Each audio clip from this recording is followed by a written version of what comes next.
in the whole world, when you look around, starting with your own mind, your body, or the people around you, or the state of affairs around you, what you see is everything is in chaos. Yes, so everything is in chaos.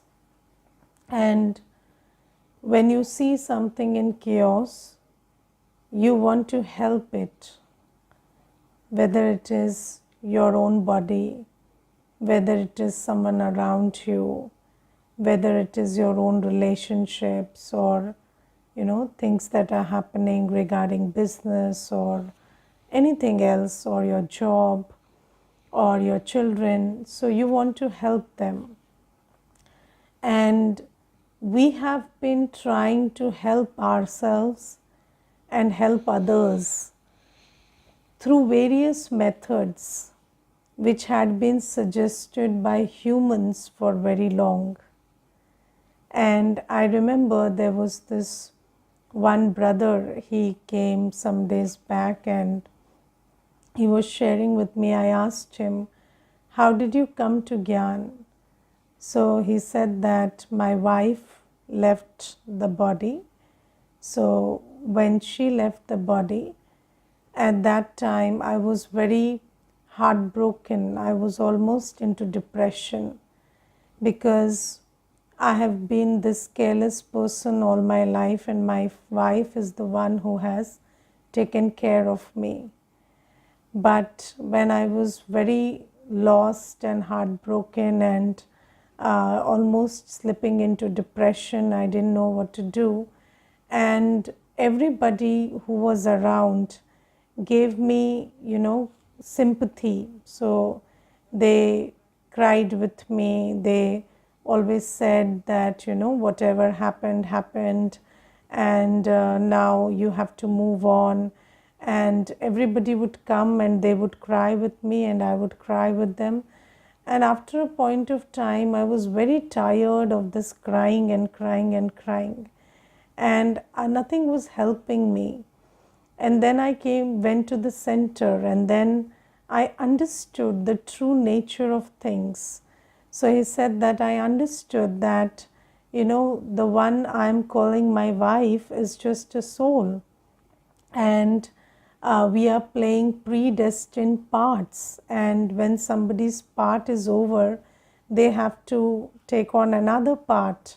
And I also understood that, this whatever I'm doing right now, that is, I'm feeling sorrowful, I'm feeling sad, that is like obstructing that soul who helped me so much in this journey to move ahead into her journey further. And I understood that I'm being such a selfish person that I am stopping that soul from progressing, whereas that soul always helped me in this journey. Just because I'm in attachment and I don't understand the true nature of things. And then I also understood that my true partner is Shiv Baba, and that Shiv Baba is always there for me. We have an eternal relationships. The other husband and wife relationship is just role based, it is temporary. And then I started remembering Shiv Baba and being a karma yogi, and my life took a different turn. So you see that whatever humans are doing in terms of in times of chaos and sorrow, and how they are trying to help us, is not working anymore, because no human being has any power. So you see that even if some human beings comes and cries with you, they cannot give you any energy or power, because that spiritual being himself is powerless.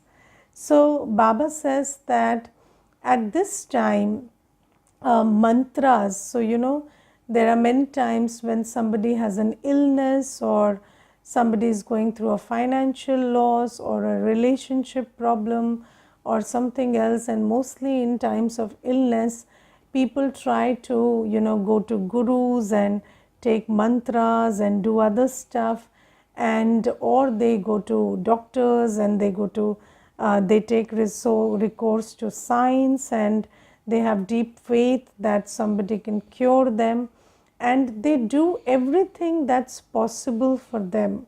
But still, you see, doctors are failing, scientists are failing, and even the people who are giving mantras are failing, because despite everything, this whole world is going through a disintegrating force. And that disintegrating force is making sure that things are gradually collapsing. All the things that we thought are very that we took for granted, we thought that life or relationships or a certain amount of money or certain favorable situations will always be there, everything is being challenged these days. And Baba tells us that it is supposed to be like this. And Baba says that you have to understand the spiritual truth about everything that you see physically. So Baba says, if you keep seeing the body and you keep seeing the age of the body, or you keep seeing the physical appearance of the body, then you cannot understand why this body is diseased. So these days little children, like exactly when they are born, little children have diseases, physical ailments which are very intense in nature. And when you look at those illnesses, it makes you wonder, why is this little child having this illness? And the thing is, we don't understand that it's not a body that you are interacting with, or the person you are talking to or talking about is not a body, that's a soul in a body. And that soul is not young, that soul is not born today, that soul has had a long journey. And until you understand that this soul has had a long journey, and in that journey there is a lot of burden of sin which every soul is carrying. It's not just one soul who has a physical ailment or something. You see, every soul on earth is right now carrying a huge burden of sin with them, because since Copper Age, the souls who came from the Golden Age, they also started committing sin under the influence of vices from Copper Age onwards. And other souls also who came after the Copper Age, they have been committing sins. So that burden of sin is very huge. And Baba tells us that until and unless you considered yourself a soul, removed your attachment and your buddhi's intellect from everything else, and remembered me constantly and continuously, that that burden of sin is not going to go away. So Baba says, all the physical efforts that you are making may give you temporary solace, but the spiritual reason why there is so much chaos and suffering is that there is a huge burden of sin on every soul. And that burden of sin will not go away if somebody does some puja for you or somebody chants some mantra for you. So I remember when I was little, then we had this house, so there was this house warming we were having, and my father Laukik father got a house built, and in that house, there was this one person who had been appointed to chant mantras, and I think it was the Mahamrityunjay mantra or something, and he would just keep sitting in one corner and keep chanting the mantra all day. And my father told me, my Laukik father told me that if he did this, then our house will be free of all evil, and all the problems will go away. And then I was very young, but you see that I also didn't know that I've been a knowledgeful soul for 5,000 years. So, in that moment, I said, how will my worries go away if he is chanting the mantra? Don't you think, Papa, we should chant the mantra? So, we should sit and chant the mantra if the mantra helps. So, my father said, but you see, you have to go to school and I have to go for my business. So, we don't have the time, so let him chant. So I couldn't at that time also I couldn't make sense of it, how somebody chanting mantra for me will help the house or help the family.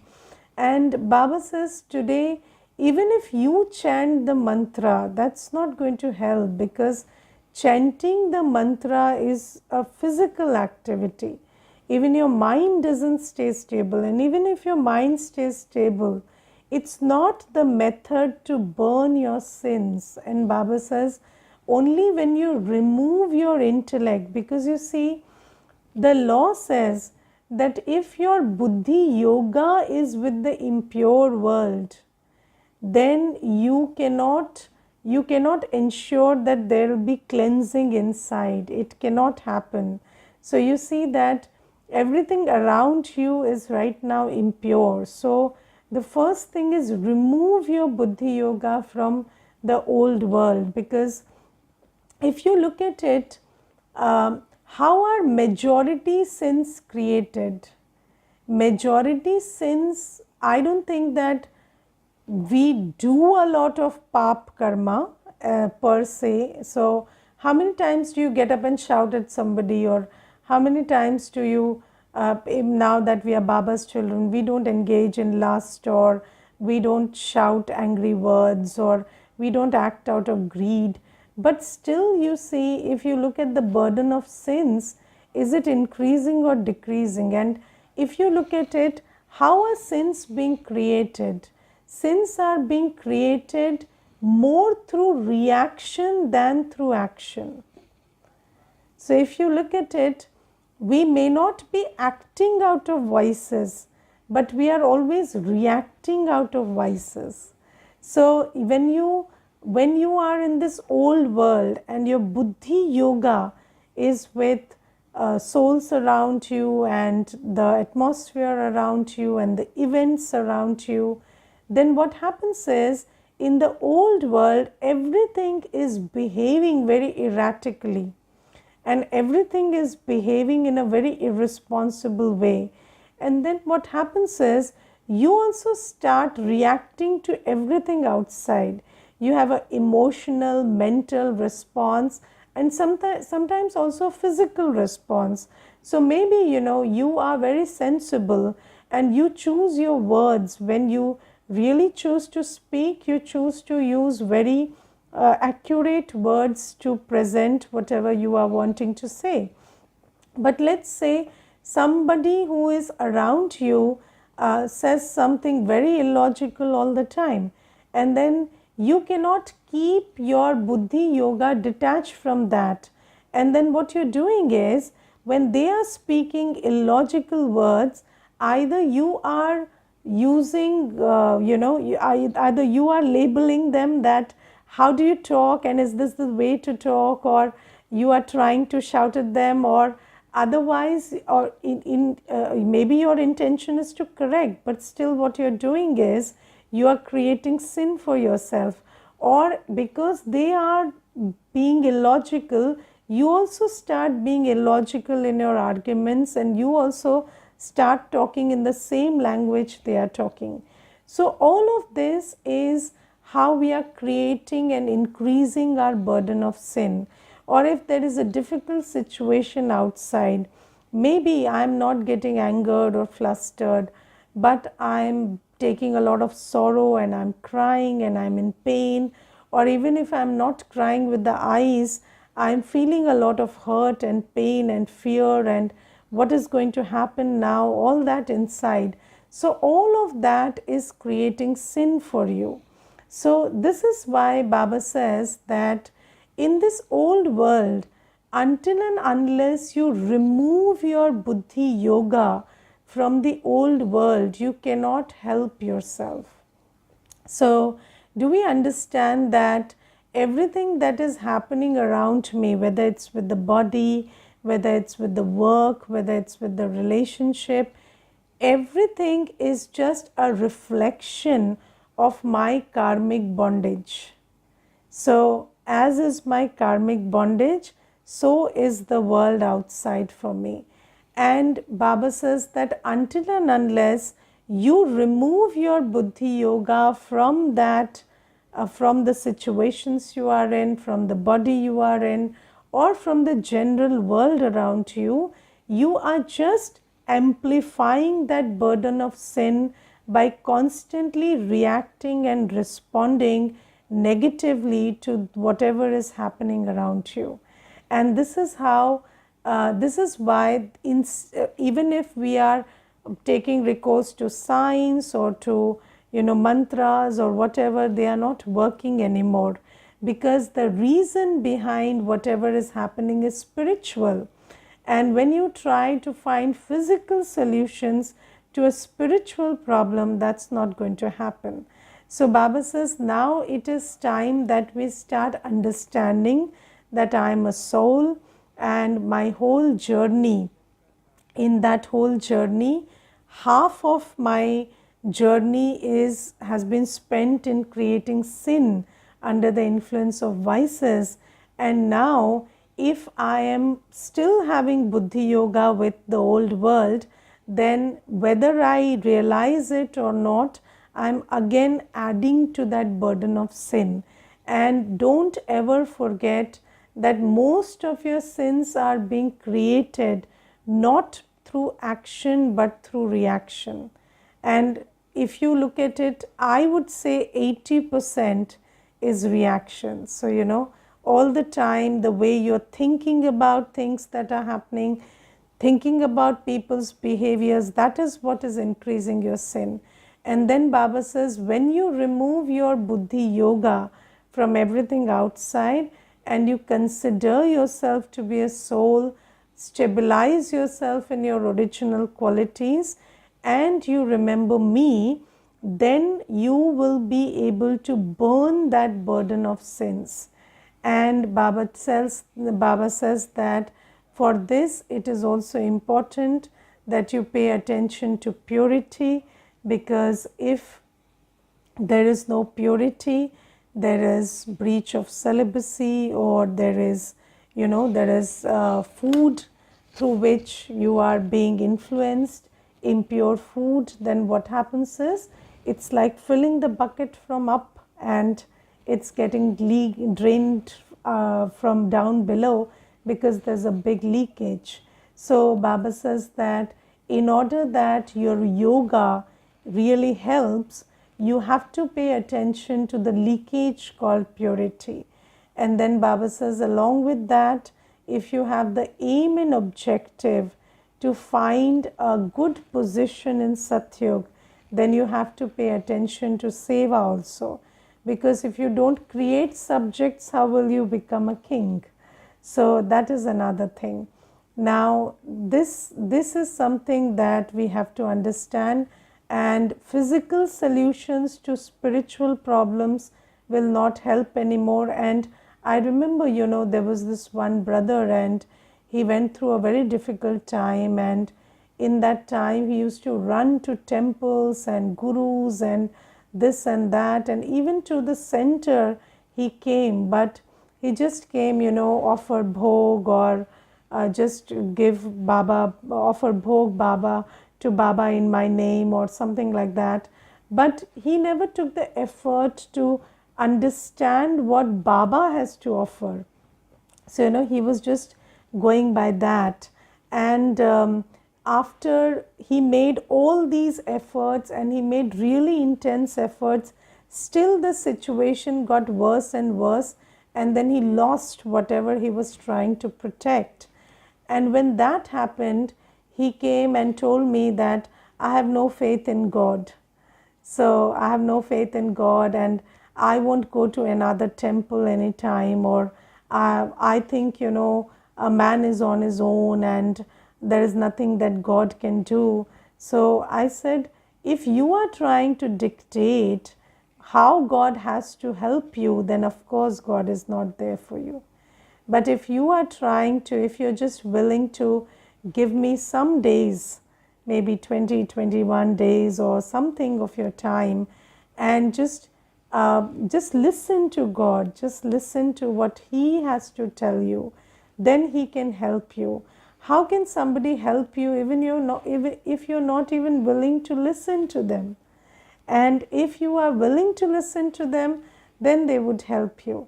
So he said, I will think about it and revert. But you see that people are so consumed with making effort in the direction that human beings have suggested, that they don't try to listen to what Shiv Baba is actually trying to tell them. And you see that you cannot just be stubborn about, I need a solution like this. No. Baba says there is a method to everything. And suppose, there is a stain on your cloth. Yes, and that stain is a really tough stain. Then you have to research how to remove it. Yes, you may put it into the washing machine 10 times, but it's not going away. But if you just put something else, maybe some kerosene or something, it would go away. And then that method has to be learned. So Baba says that those stains which are inside the soul today, they are not going to go away if you chant something or you make some dan dakshina. That's not going to go away that way. That stain is going to go away only when you remove your intellect's yoga from everything of the old world, consider yourself to be a soul, emerge your original qualities and make connection, have yoga with that ocean of knowledge, purity, peace, love and power. And Baba says if you kept doing this, then that burden of sins will reduce, and then the locks on your intellect will open.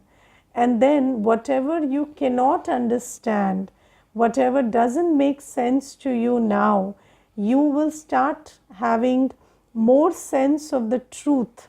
And whatever Baba is speaking in the Murli will start making sense to you when the locks on your intellect opens. And then you will be able to understand the finer details of the theory of karma. So you see that the theory of karma is very deep, and the theory of karma, in order to understand all the finer details of the theory of karma, you need a very good intellect, and that intellect is going to be there for you if you made this first effort of removing your intellect's yoga from the world and considering yourself a soul and remembering Baba. So this is something. And then Baba says that you don't need to ask me for blessings. So don't ask me for any blessings or grace. Baba says, I am your father. And does a child ask his father to bless him? So, or does the child say, Father, you should give me your property? No, the child, as soon as the child is born, the child has a right to everything that the father has. So Baba says, I don't have to give anything to you as grace. All that is mine is yours. Everything that belongs to me is yours. And when I came into Gyan, I used to always think that, why does Baba give us such deep knowledge in the first 7 days itself?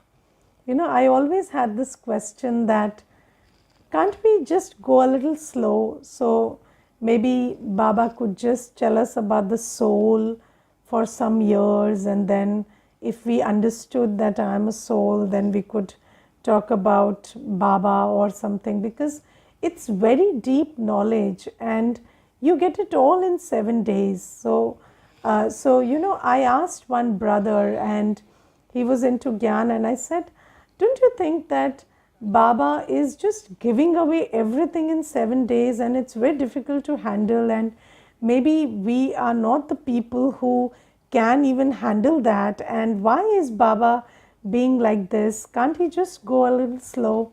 So he told me one thing. So he said that, you see, if you're born into a family which has a certain business, and will they hide it from you when you're born? So all the things that maybe if somebody's father is a teacher, so he wouldn't hide the books from the child, because he knows that, this is my child, and I won't hide anything from the child, and all the books that are there will be lying around.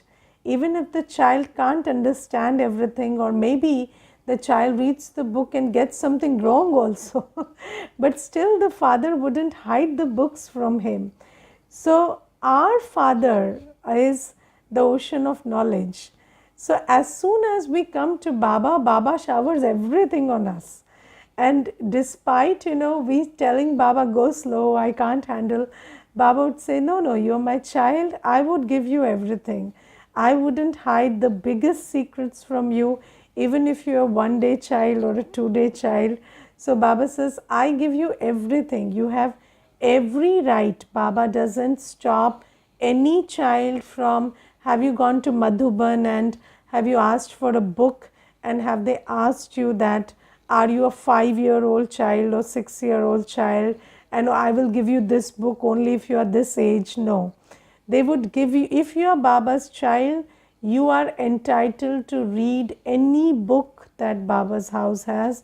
You are entitled to read every murli that Baba has spoken.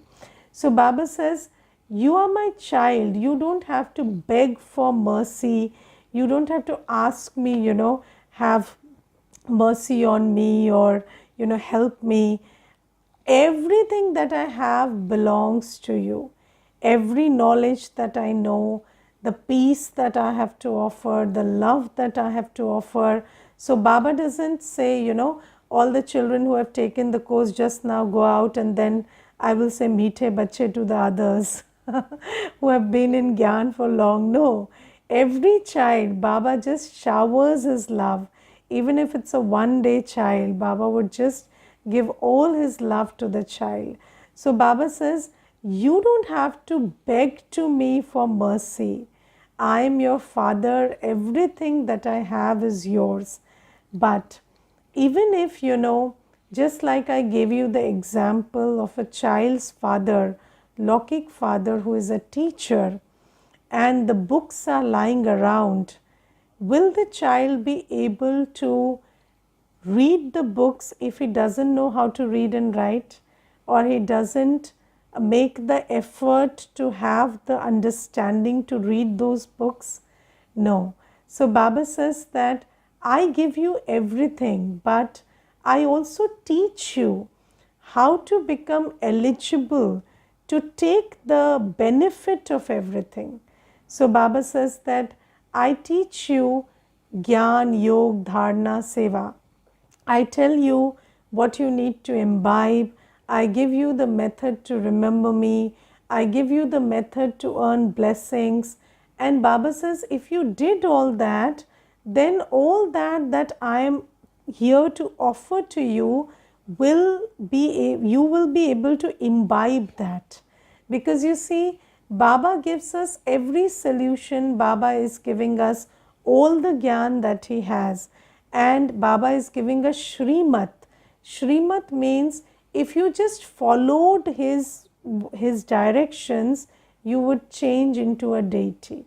Those directions in themselves are designed to make you elevated.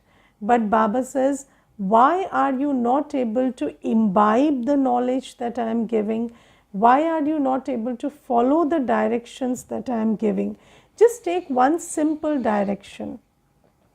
If you woke up at Amrit Vela and you considered yourself to be a soul and remembered Baba as the ocean of purity, love, peace and power, then your burden of sins will reduce. But how many children are able to really do that? Yes, so they are not able to do that. Why? Because we are not listening to the teacher. So every day Baba is teaching us, how to improve ourselves, how to imbibe whatever helps us to open the locks on our intellects and imbibe Gyan better and have the power to follow Baba's Shrimat. So Baba says, I am the teacher and I am teaching you the method to be eligible to follow Shrimat. And I am the Satguru and it is my duty to give you directions and I am giving that. So you don't need to ask for anything. I am giving you already more than enough. But Baba says, despite me giving you everything, you have to make effort to take benefit of it. And just like in a school, if you go and the teacher is teaching you everything and the student is not studying anything, looking out of the window, then can the teacher help? The teacher can't do anything. And it's very surprising that in the same class, there is a student who gets 100 and there's a student who gets 0. And sometimes it makes you wonder, how can somebody sit in a class all days of the week and get a 0? But Baba says that that's the wonder that children are doing, that I'm teaching everything, but if you don't study, you don't imbibe, then how will you help yourself? So Baba says, don't ask me to help you, I am already helping you. Help yourself by paying attention to study and imbibing whatever I am telling you to imbibe. And connected with this, Baba says another very important thing. Baba says that some children say that, when you talk to some children, they would say, I'm not able to get up in the morning, I'm not able to do Amrit Vela, I'm not able to purify my food. But Baba says, ask yourself, what is your effort in that direction? If you're not able to get up at Amrit Vela, what effort are you making to get up at Amrit Vela? And what is the effort you need to make? So, tomorrow's Amrit Vela is connected to the activities that I perform whole day today. So, if I am going into too much expansion of the mind, I am having a reaction to everything around me and I am all messed up inside, and then I go to bed in that state, how can I get up at Amrit Vela tomorrow? So Baba says, pay attention to today. So we need to learn the methods to make effort. And if you don't make any effort, you will repeat. So if you do what you have always done, you will get what you have always got. So if you don't make any new effort, how do you think that tomorrow you will suddenly start doing something new? So all day you have to pay attention to stay introverted. After 8 o'clock, start winding up. Don't engage in any discussion or no phone or nothing. Keep the phone aside. Have your food in Baba's remembrance or cook in Baba's remembrance, or whatever you're doing. Do it very quietly in Baba's remembrance, and 15-20 minutes, half an hour, just sit quietly in one swaman and remember Baba, and then go to sleep. And then how will you not get up at Amrit Vela? That is a question that we will ask you. So Baba says, if you make the right effort, you will be able to pay attention to all the 4 subjects. But if you're not paying any effort, making any effort, then how do you think that something will happen all of a sudden?